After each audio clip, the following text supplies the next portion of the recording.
ಶಿಡ್ಲಘಟ್ಟ ವಿಧಾನಸಭಾ ಕ್ಷೇತ್ರದ ಜನ ತನಗೆ ಮತ ನೀಡಿದ್ದು ಅವರಿಗೆ ಚಿರಋಣಿಗಳಾಗಿದ್ದು, ಕ್ಷೇತ್ರದಲ್ಲಿ ಮುಖ್ಯವಾಗಿ ವಿದ್ಯಾಭ್ಯಾಸಕ್ಕೆ ಮೊದಲಾದ್ಯತೆ ಮತ್ತು ಆರೋಗ್ಯದ ಬಗ್ಗೆ ಕ್ರಮ ವಹಿಸುವುದಾಗಿ, ತಾಲೂಕಿನುದ್ಧಾರಕ್ಕಾಗಿ ಪ್ರಾಮಾಣಿಕವಾಗಿ ಕೆಲಸ ಮಾಡುವುದಾಗಿ ತಿಳಿಸಿದ ಅವರು, ತಾಲೂಕಿನ ಜನತೆಗೆ 75ನೇ ಗಣರಾಜ್ಯೋತ್ಸವದ ಶುಭಾಶಯಗಳನ್ನು ಶಾಸಕ ರವಿಕುಮಾರ್ ತಿಳಿಸಿದರು.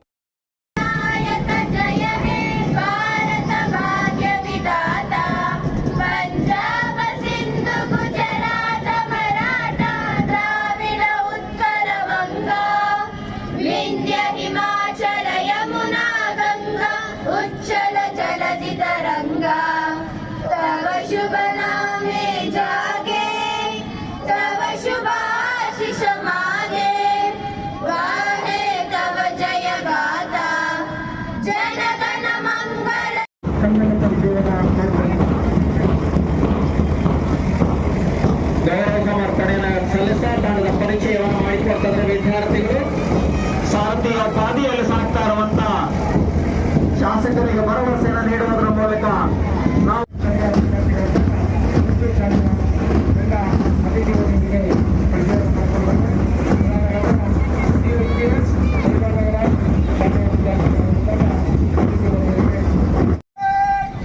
ಗಣಪತಿ ರೆಡಿ ಆಫ್ ಹೊಡಿರಿ. ಓಲ್ಡ್ ಬ್ಯಾಂಡ್ ಬೇಕ್ ಮಾರ್ಚ್ ಶುರು ಕರ್.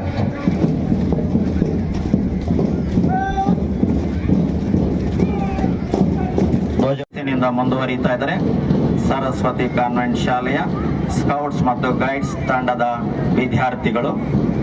ಸರಸ್ವತಿ ಕಾನ್ವೆಂಟ್ ಶಾಲೆಯ ಸ್ಕೌಟ್ ಮತ್ತು ಗೈಡ್ಸ್ ತಂಡಗಳು ರಾಷ್ಟ್ರಧ್ವಜಕ್ಕೆ ಗೌರವ ಸಮರ್ಪಣೆಯನ್ನ ಮಾಡ್ತಾ ಇದ್ದಾರೆ. ಅದಾದ ನಂತರದಲ್ಲಿ ಅವರನ್ನು ಹಿಂಬಾಲಿಸಿಕೊಂಡು ಕನ್ನಡ ಸರಸ್ವತಿ ಕಾನ್ವೆಂಟ್ ಕನ್ನಡ ಶಾಲೆಯ ವಿದ್ಯಾರ್ಥಿಗಳ ಒಂದು ತಂಡ ಗೌರವ ಸಮರ್ಪಣೆಯನ್ನು ಮಾಡಲು ಬರ್ತಾ ಇದ್ದಾರೆ. ಕನ್ನಡಕ್ಕಾಗಿ ಕೈ ಎತ್ತು ನಿನ್ನ ಕೈ ಕಲ್ಪ ವೃಕ್ಷವಾಗುತ್ತದೆ, ಕನ್ನಡಕ್ಕಾಗಿ ಕೊರಳೆತ್ತು ನಿನ್ನ ಅಲ್ಲಿ ಪಾಂಚಜನ್ಯ ಮತ್ತೆ ಸ್ವಾಗತಿಸುತ್ತೆ. ಬರದ GHPS ಅಶೋಕ ಶಾಲೆಯ ವಿದ್ಯಾರ್ಥಿಗಳ ಒಂದು ತಂಡ ಗೌರವ ಸಮರ್ಪಣೆಯನ್ನ ಮಾಡಲು ಬರ್ತಾ ಇದ್ದಾರೆ. ಅಶೋಕ ಶಾಲೆಯ ವಿದ್ಯಾರ್ಥಿಗಳ ತಂಡ ರಾಷ್ಟ್ರಧ್ವಜಕ್ಕೆ ಗೌರವ ಸಮರ್ಪಣೆಯನ್ನು ನೀಡಿ ಮುಂದೆ ಸಾಗ್ತಾ ಇದ್ದಾರೆ. ಅದಾದ ನಂತರದಲ್ಲಿ ತೈಬಾ ನಗರದ ಶಾಲೆಯ ಒಂದು ವಿದ್ಯಾರ್ಥಿಗಳ ತಂಡ ರಾಷ್ಟ್ರಧ್ವಜಕ್ಕೆ ಗೌರವ ಸಮರ್ಪಣೆಯನ್ನ ಮಾಡ್ತಾ ಇದೆ. ಶಿಸ್ತಿನ ಸಿಪಾಯಿಗಳಂತೆ ದೇಶದ ರಕ್ಷಣೆಗೆ ನಾವೇ ಬರ್ತಾ ಇದ್ದಾರೆ. ನೀ ಮೆಟ್ಟುವ ನೆಲ ಕರ್ನಾಟಕ, ನೀನಿರುವ ಮಲೆ ಸಹ್ಯಾದ್ರಿ, ನೀ ಮುಟ್ಟುವ ಮರ ಶ್ರೀಗಂಧದ ಮರ, ನೀ ಕುಡಿಯುವ ನೀರ್ ಕಾವೇರಿ, ಸದಾ ಕನ್ನಡಿಗನಾಗಿರು ಎಂಬಂತೆ ದೇಶ ನಾಡಿಗೆ ನಾವು ಸದಾ ಕಂಕಣಬದ್ಧರಾಗಿರ್ತೇವೆ ಅಂತೇಳಿ ಶಿಸ್ತಿನಿಂದ ಬ್ಯಾಂಡ್ ಮೂಲಕ ಮುಂದುವರಿತಾ ಇದ್ದಾರೆ ಆಶಾ ಕಿರಣ ಅಂಧಶಾಲೆ ರಾಷ್ಟ್ರಧ್ವಜಕ್ಕೆ ಗೌರವ ಸಮರ್ಪಣೆಯನ್ನು ನೀಡ್ತಾ ಇದೆ. ಅದಾದ ನಂತರದಲ್ಲಿ ಸಾರಾಗಾಂಗ್ ಶಾಲೆಯ ವಿದ್ಯಾರ್ಥಿಗಳ ಒಂದು ತಂಡ ರಾಜ್ಯದಿಂದ ಅತಿಥಿ ರಾಷ್ಟ್ರಧ್ವಜಕ್ಕೆ ಗೌರವ ಸಮರ್ಪಣೆ ನೀಡಲು ಬರ್ತಾ ಇದ್ದಾರೆ. ಸಾರ್ವಜನಿಕರು ಕ್ರೀಡಾಂಗಣದಲ್ಲಿ ಆ ಕಡೆ ಈ ಕಡೆ ಅಡ್ಡಾದಿಡ್ಡ ಓಡಾಡ್ತಾ ಇರೋ ಅಧಿಕಾರಿಗಳ ಗಮನಕ್ಕೆ ಬರ್ತಾ ಇದೆ. ದಯವಿಟ್ಟು ಶಿಸ್ತಿನಿಂದ ಒಂದ್ ಕಡೆ ನಿಲ್ಸ್ಕೋಬೇಕು, ಇಲ್ಲ ಒಂದ್ ಕಡೆ ಕೂತ್ಕೋಬೇಕು. ಸಾರ್ವಜನಿಕರು ಸಹ ಭೂಮಿಯನ್ನ ತಾಯಿ ಅಂತ ಕರೆಯುವರು, ಹೆಣ್ಣು ಅದರ ಪ್ರತಿರೂಪವೆಂದು ಭಾವಿಸುವರು. ಆ ನಿಟ್ಟಿನಲ್ಲಿ ಸಮಾನತೆಯನ್ನು ಕಾಪಾಡುವ ನಿಟ್ಟಿನಲ್ಲಿ ಹೆಣ್ಣು ಮಕ್ಕಳು ಗಂಡು ಮಕ್ಕಳು ಒಟ್ಟಿಗೆ ಬ್ಯಾಂಕ್ ಶೆಟ್ನಲ್ಲಿ ನಾವು ಕೂಡ ಸಮಾನರು ಎಂಬುದನ್ನು ತೋರ್ಪಡುತ್ತಾ ಶಿಸ್ತಿನಿಂದ ಮುಂದುವರಿತಾ ಇದ್ದಾರೆ. ರಾಜ್ಯದಿಂದ ರಾಷ್ಟ್ರಧ್ವಜಕ್ಕೆ ಗೌರವ ಸಮರ್ಪಣೆಯನ್ನು ಮಾಡ್ತಾ ಇದೆ. ಯಶಸ್ಸಿಗೆ ಎಂದು ಪೂರ್ಣ ವಿರಾಮವಿರುವುದಿಲ್ಲ, ಯಶಸ್ಸಿಗೆ ಯಾವಾಗಲೂ ಅಲ್ಪ ವಿರಾಮವಿರಲಿ ಅಂತ ಹೇಳ್ತೀವಿ. ಯಶಸ್ಸನ್ನು ಕಾಯ್ದುಕೊಳ್ಳಲು ನಾವು ಮುನ್ನಡೀತಾ ಇದ್ದೇವೆ ದೇಶದ ಪ್ರಗತಿಗಾಗಿ, ದೇಶದ ಏಳಿಗೆಗಾಗಿ ಅಂತೇಳಿ ಧ್ವಜಕ್ಕೆ ವಂದನೆಯನ್ನು ಸಲ್ಲಿಸ್ತಾ ಮುಂದುವರಿತಾ ಇದ್ದಾರೆ ಮಾಡರ್ನ್ ವಿದ್ಯಾಸಂಸ್ಥೆಯ ಶಾಲೆಯ ಮಕ್ಕಳು. ಮಾಡರ್ನ್ ಶಾಲೆಯ ವಿದ್ಯಾರ್ಥಿಗಳ ತಂಡ ರಾಜ್ಯದಿಂದ ಗೌರವ ಸಮರ್ಪಣೆ ನೀಡಿ ಮುಂದೆ ಸಾಗ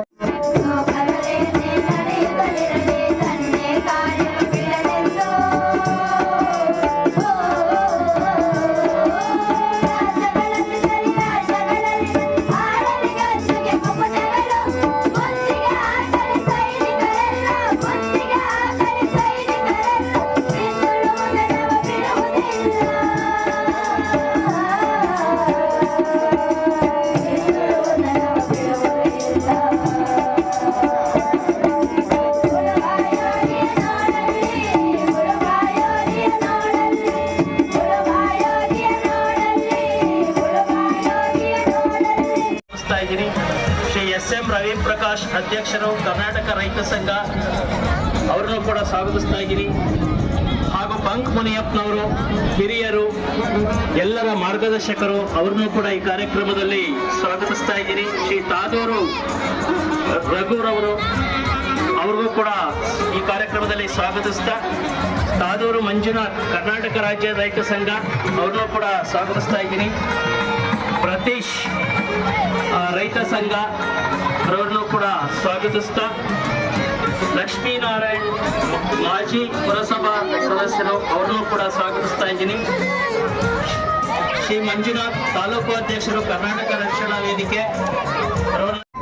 ನಮ್ಮ ಭಾರತ ದೇಶದಲ್ಲಿ ಡಿಸೆಂಬರ್ 26, 1950ರಲ್ಲಿ ಈ ದೇಶಕ್ಕೆ ಸ್ವತಂತ್ರಕ್ಕಾಗಿ, ಈ ದೇಶದ ಸಂವಿಧಾನಕ್ಕಾಗಿ, ಇವತ್ತು ಈ ದೇಶದ 140 ಕೋಟಿ ಜನ ನೆಮ್ಮದಿಯಾಗಿ ಜೀವನ ಮಾಡಲಿಕ್ಕಾಗಿ, ಈ ದೇಶಕ್ಕಾಗಿ ಹೋರಾಟ ಮಾಡಿ ಪ್ರಾಣವನ್ನು ಅರ್ಪಿರ್ತಕ್ಕಂಥ ಎಲ್ಲ ಮಹನೀಯರನ್ನು ನಾವು ಸ್ಮರಿಸುತ್ತಾ, ಮುಖ್ಯವಾಗಿ ಮಹಾತ್ಮ ಗಾಂಧೀಜಿಯವರು, ಡಾಕ್ಟರ್ ಅಂಬೇಡ್ಕರ್ ಅವರು ಈ ದೇಶದ 140 ಕೋಟಿ ಜನಕ್ಕೆ ಇವತ್ತು ಮತ ಹಾಕಕ್ಕಂತ ಹಕ್ಕು ಕೊಡಿಸಿರ್ತಕ್ಕಂಥ ಡಾಕ್ಟರ್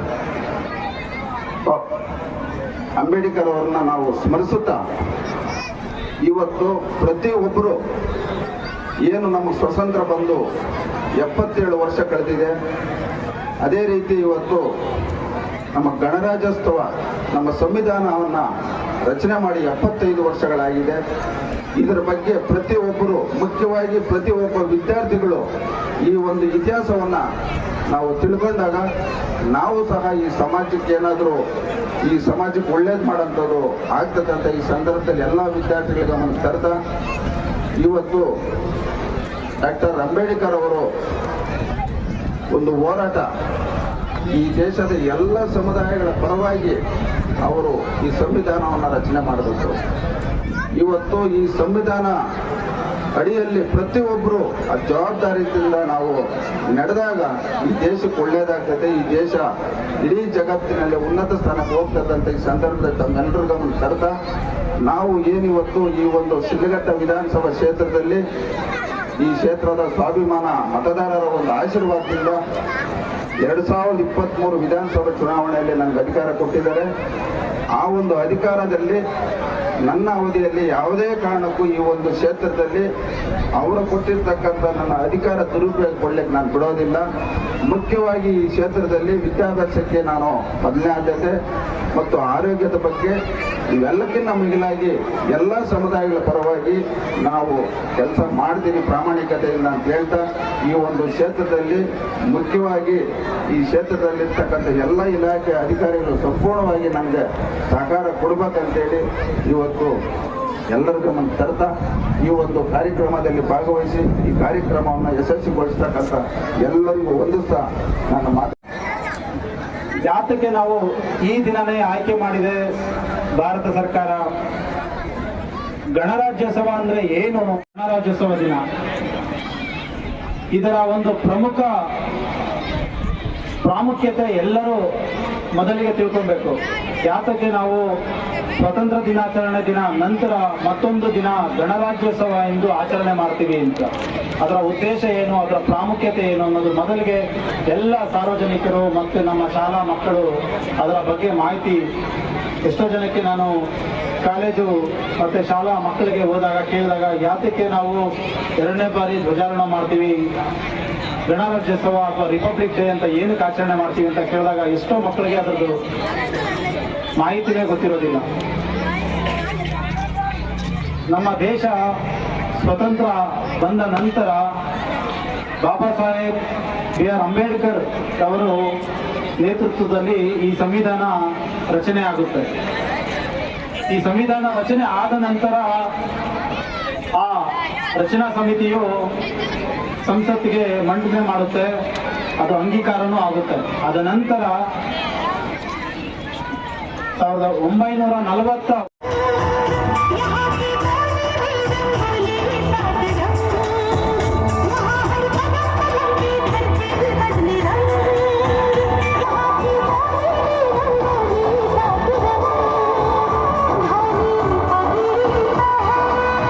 you.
जहाँ पाँव में पायल, हाथ में कंगन,